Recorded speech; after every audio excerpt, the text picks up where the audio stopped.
Hi, and welcome to this episode. We are currently at the Old Headley Road East campground. This is dry camping. They do have pit toilets, and it's a registered campground. Very inexpensive, apparently $15 a day. We haven't had anybody come by yet to collect our fee. We got here yesterday. We just got the truck back 2 days ago.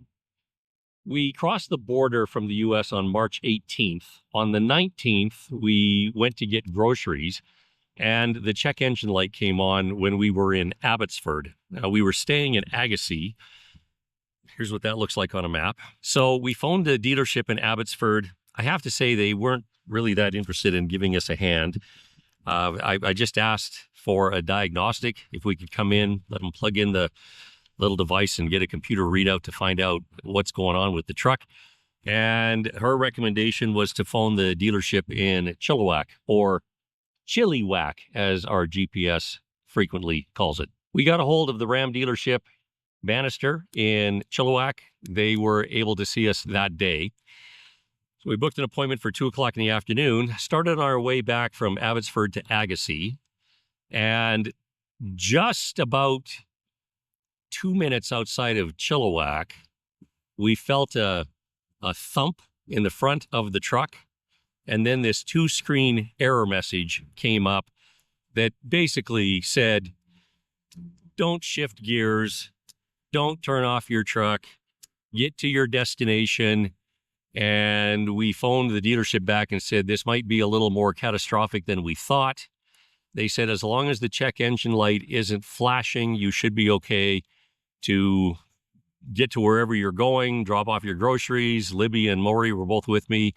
So we got back to Agassiz. I didn't take the truck out of drive, just had my foot on the brake. Libby got all the groceries out of the back of the truck. She got the power station out of the back seat of the truck, and she got Morrie out. And then I drove into Chilliwack to the dealership and parked the truck. And as I was slowly shifting into park, we heard another loud thump. It almost felt like there was an ejection seat. And I turned the truck off and it wouldn't start again. So they did the diagnostic that afternoon. Weren't 100% sure what was wrong with it, but they recognized that the control panel that normally would cause this was checking that, there was something that was wrong with it, but there was more to it. So they felt that it would be in their best interest to actually take the transmission and drop the tray and take a look at it inside. And they found big chunks of metal inside the transmission. So this was a catastrophic problem. Ordered a new transmission. The original estimate for all the parts to come in was 10 weeks. However, I have to give credit to our service technician who, above and beyond the call of duty, because this guy, I swear he must have phoned every dealership in Western Canada to try to find the parts, was able to get them within a reasonable amount of time. It still took about a week and a half to get all the parts in. Got the new transmission put in, got everything hooked up. They replaced a couple of the control panels to make sure everything was okay. They replaced the TCM, and we got the truck back. And 1 day later, the same error message came up, minus the big clunk. So I called them, took the truck back in, and then it took a little while for them to actually figure out what was going on. The mechanic had an idea. He originally thought that it might have been the valve tray. I wasn't even exactly sure what that was. They got that all sorted out. I believe they put a new one of those in. It's still giving the same error message. And they did a computer printout, I guess what they're calling a tech line, do the whole printout, and they send it off to somebody at head office, I guess, who then goes through this thing. And eventually they got down to a place where they realized that what the problem was a faulty fuse box. It was shorting out, sending the wrong signals to the control panels, which were sending the wrong signals to the TCM, which was sending the wrong signals to this valve tray, which were sending fluid where it wasn't supposed to be at the wrong time. And that's what caused the catastrophic failure of the transmission. So once they got that figured out, it was a pretty easy fix. In fact, it took the mechanic a grand total of maybe 10 minutes to swap it out when the new part came in. So this whole process from the time we dropped the truck off the first time till the time we got it back was exactly 4 weeks. And I'm really glad that it was on warranty. Now, just as a moment here, I don't normally buy extended warranties. I've never really believed in them. But because we were going to be on this 4 to 5 year trip, we didn't know exactly where we were going to be. We knew we would be spending part of the time in the United States and part of the time in Canada, but where in Canada, all over the place. So we decided that we would get the extended warranty on this just to make sure that we were in good shape. Likewise, in behind me, you see our rig. When we bought that, it was 8 years old, but they gave us the option on the day we bought it to get an extended warranty for the rig. Again, same thing. Normally, I would just say no, but we decided that we would go ahead and do that. And in a couple of minutes, I'll get Libby to come on, and she's going to explain that while the truck was in the shop, we ended up with a couple of issues with the rig, and thankfully, we had a warranty on that. The warranty on the truck covered this, and the final bill, parts, labor, all of that stuff, ended up being just a titch under $14,000. So I'm glad it was covered. It was kind of a drag to be without the truck for a total of 4 weeks. Thankfully, we were at Libby's sister's place. We were parked in their driveway, and that allowed us the opportunity to just be at a place that was within walking distance of groceries.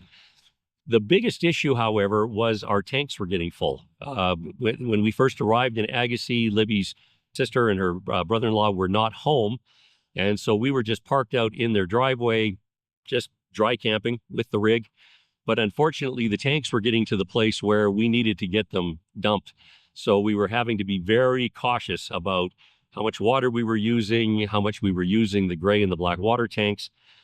Thankfully, we were able to get the truck and get the tanks taken care of before we had a catastrophic failure inside the rig.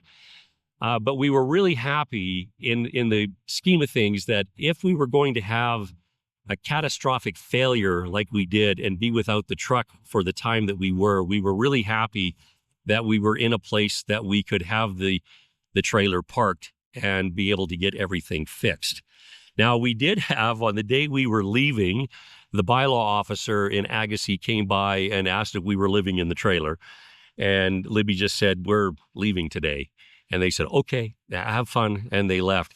The other thing that I have to give credit to the dealership for the first couple of weeks that the truck was in the shop while they were getting the transmission done, they actually supplied us with a rental car. And then when it went back in the shop for this additional repair of the fuse box, they actually gave us a courtesy car, a loaner. So they actually stepped up and not only did the whole thing for us on warranty, but also made sure that we had transportation. While that was going on with the truck, 1 full month, we were also having some issues with the rig. And I'll get Libby to come in here and tell you a little bit about what was happening with the rig while the truck was down. After Steve got back from the dealership with the truck, I started the furnace because it was getting really cold, and it started up, but just whirred and then stopped. Tried it a few more times and it just kept doing the same thing. So realized that repeating the same action over and over again will not make it right. The next morning, I phoned 4 places that I thought, from what their descriptions were, would be able to help us. Only I left a message at one place and the other person answered it, and he turned out to be someone in the town we were in. One of the enticements I used was that we had an awning over our furnace because I knew he'd have to access it from out there. He came that day. He diagnosed it. I sent in the information to the warranty people. They sent back, they're okay. He ordered the part, said it'd be in, I think, the next day or the day after. And I guess it came in late. So we spent about 3-4 days without heat, and it was dang cold. But he got it working and he made sure it worked. Then a few weeks later, we get the truck back and we're finally able to go empty the tanks. We come back, we're setting up, and the passenger side leveler, front leveler, won't go down. We look in and we find there's a bar from the motor. The driver's side has the motor, and they have a bar across to the passenger side, and the bolt that holds that bar on was sheared off. I called the tech that helped us with the furnace. He said he'd be there after dinner. He was a no-show. And so Steve ordered a kit from Amazon after doing some research. And the next morning, he got to it. He went down to the local auto supply store, Lordco, and picked up a bolt that was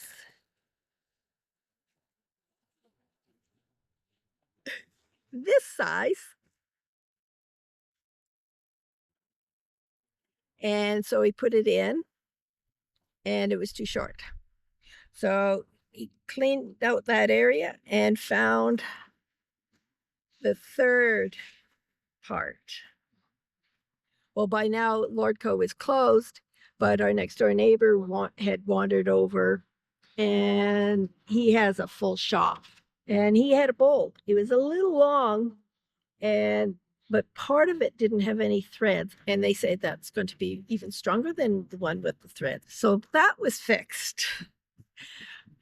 And we've had an ongoing problem with our kitchen slide. It started just not going in, and I find that sometimes it needs help from outside. I noticed that there was a separation. So you have the wall, then you have a frame that's bolted on for the slide. And when we push when the slide goes in, it separates. So that'll have to be something that goes in, probably into the shop, and are planning on having the dealer do the bearings and other check over and deal with this slide.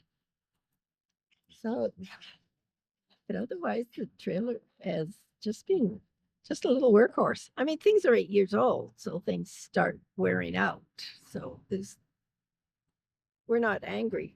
Just glad we bought the warranty.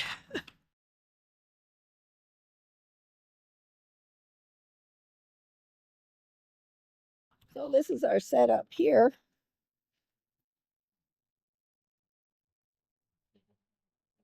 See, even Morrie. Say hi, Morrie. No, he's not going to say. But look at this. This is what's great about camping off season. Say hi, Steve. Hello. How do you like this place? I love it. I got to say, just maybe as a concluding thought, in the early stages of this journey, we were kind of sharing the duties of picking places. But as time went on, we discovered that I suck at finding good campgrounds. I'm going to be honest. The places that I've often picked were like, it's a little sketchy. Libby is batting about 95%. You're holding that 5% is that end of the trail? Yeah, you found us one place that we should never have even tried to put the rig, but other than Mount 7. That's one. Mount 7 isn't your fault. I'm laying the blame solely at the feet of your relatives. Come on. I have to take some responsibility. I never mentioned that we're towing a 30-foot fifth wheel. No, she has really done a fantastic job of finding us some of the most amazing places. And we were driving along the main highway, which is right across the river here, and we saw this, not realizing that that's where we were going to be staying. And we both said, "Oh, wow, that looks like an amazing place. We should go just stay there." And then another 1K down the road, we found out that that was our turnoff, and here we are. You can Yes. see it from the highway, then there's a river in between us and then us. And we are really close to the river. We are really close to a cliff that goes down to the river. We're out in nature again, and it's wonderful. Thanks for joining us, and see you next time on Travels with Morrie. Say goodbye, Morrie. Morrie. Oh, while you were recording, Morrie dug himself a cool place to lay down. He did. Say hi, Morrie.